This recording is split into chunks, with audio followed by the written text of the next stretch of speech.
Hi, my name's Emma Martin and I'm a business change leader with experience of setting up change and continuous improvement functions and delivering business change.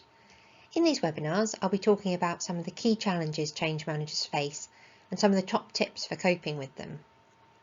This week, we're going to look at the relationship between project managers and change managers. One of the key principles of change management is it's about people, not things. Let's dwell on that for a moment. Change management is about people, not things. As a change manager, how often are you involved in a change project? For example, launching a new system. I'll bet you get pulled into other things such as process design, root cause analysis, or actually designing the solution. You end up focusing your efforts on the thing rather than the people, and you need to keep reminding yourself to shift your focus. For those projects, how often do you end up being pulled off the project once the system is launched? 50%, 90%, 100% of the time. Why is that? A project focuses on outputs, which is a direct contradiction to change management, which focuses on people and outcomes. In many cases, your output for your project might be something as well defined as this. Deliver 500 widgets with a budget of £5 per widget by the end of Q1 with customer satisfaction at 99% right first time. If that's the case, you're in an excellent position to highlight the importance of change management to achieve this goal, but you're just as likely going to see an output like this. Deliver new XYZ system. There's a whole host of things that need to be addressed with this, but that's not the focus of this webinar. This session is going to look specifically at bridging the gap between project managers and change managers to focus on people and not just things. So how do we bridge the gap? There are three ways that people look at change management within a project. 1, they don't think about it at all. Change management isn't required because it's just a small update to a system, process, job role. Have we had that one before? Sequentially, once the project is finished, change management begins. And number 3, in parallel, change managers and project managers work hand in hand in different but complementary focus areas. The project manager focuses on the thing that is being created, and the change manager maps out the people, impact, comms plans, etc. Of the 3 options, which do you think is the most effective? You'd be right. Option 3 is the most effective. There are clear roles and responsibilities between change and project, and they're working hand in hand on certain activities such as stakeholder mapping being a key component of both the delivery of the thing and the people change. However, which do you think is the most common? Number 1 is definitely the most common, and then leadership wonder why people are not following the new process, using the new system, or updating their ways of working. So how do we move the dial from 1 to 3? I'm going to level with you. It's hard, really, really hard. For the purposes of this session, I'm going to assume that you're watching this as a change manager and your company has project managers. If you're watching this as a project manager, think about yourself as wearing 2 hats, project management and change management. First up, I'm going to give you an example and then I'll unpick this and talk about all the things that worked or didn't work so you can use the learnings in your own organisations. We had a new project to put in place a project management methodology. The target audience was primarily project managers, but the delivery functions would also need to be made aware as they had a role to play as well. A project manager was assigned to the project and I was asked to join as the change lead. As with all projects, the timelines were extremely challenging and there was a huge amount to cover in a short space of time. The project manager, quite rightly, was focused heavily on creating the methodology and making sure the processes and systems we had were set up to support this. I was working with the project manager and some of the subject matter experts who were creating the various elements. What quickly became apparent was we were talking different languages when we were talking about the project. The team were talking about the delivery of the methodology, processes and systems, while I was talking about how we were going to make sure people were using them. It created a strain on the relationship and a huge amount of frustration on both sides. Until I had the light bulb moment. We were not speaking the same language.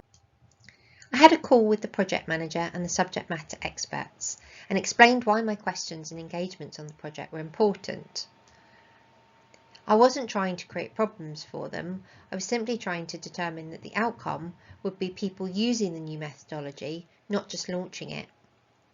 I asked them what they were being targeted on in terms of successful delivery of the project, and I explained that not everyone would be happy about the changes and we needed to work on bringing the stakeholders in from the beginning to help define the different aspects.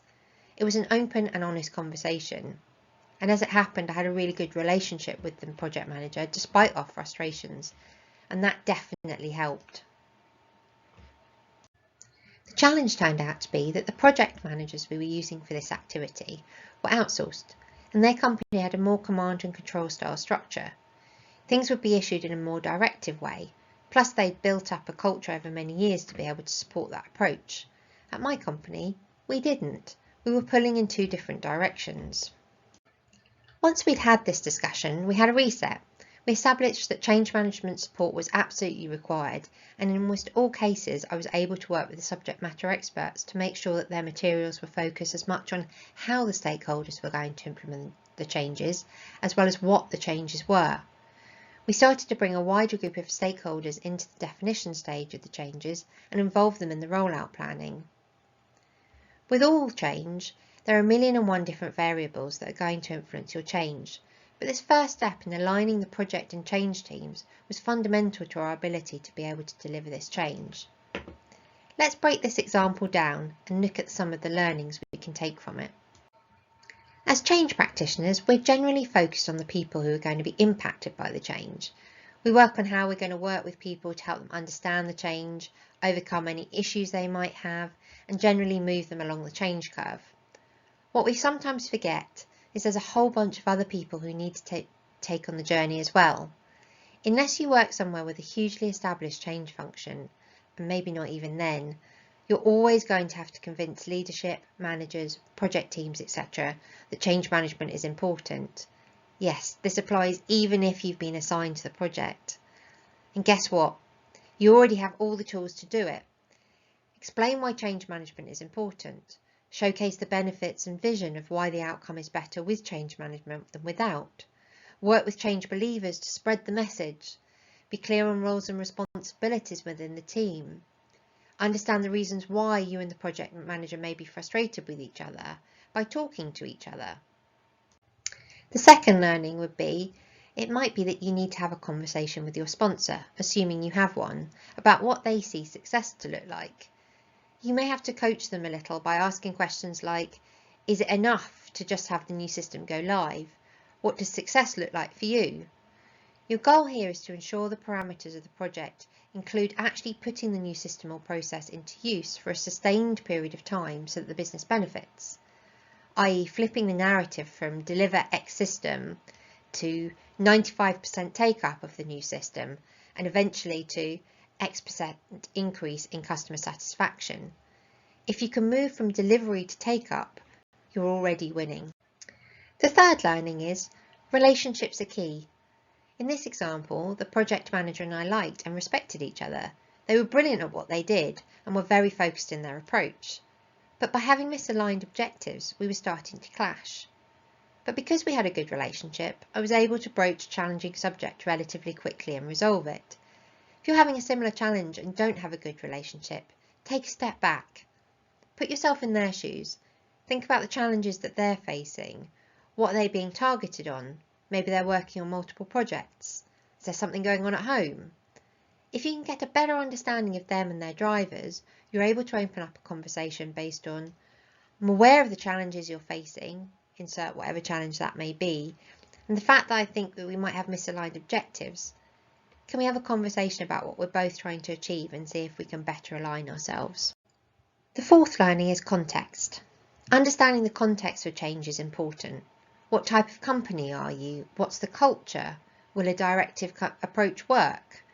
Are there lots of changes happening at the same time? Have you tried to do something like this before and it's failed? These are all important things to understand and will help you bring the project team on the journey with you. Finally, this will be frustration for you on almost all activities you work on. You'll spend a significant amount of time convincing people that change management is important and required. Sometimes you'll win and sometimes you won't, but please don't get disheartened. For every win you have a new case study and example of change management working. Once the resistors start to see the benefits, you'll find a shift in dynamic. They'll have no choice but to start coming to you for help because their activities are failing where others are succeeding. This takes time, but when it happens, it's absolutely worth the effort. This example was one of the most rewarding change activities I was involved in. It was a fabulous team, and once we got over the initial hurdle, we started operating as a real team rather than separate parallel work streams. If you take nothing else from this webinar, this is my key one. If you're working in a team with misaligned objectives, you'll always be at odds with each other. Work together to align your objective, or at least link them together so that you're working in harmony rather than conflict. Ultimately, you're all working towards a better outcome for the business. I hope you liked this content and found it useful. If you like this and want to find out more, check out businesschangehub.com for more free content on managing business change. Thank you for your time. Take care.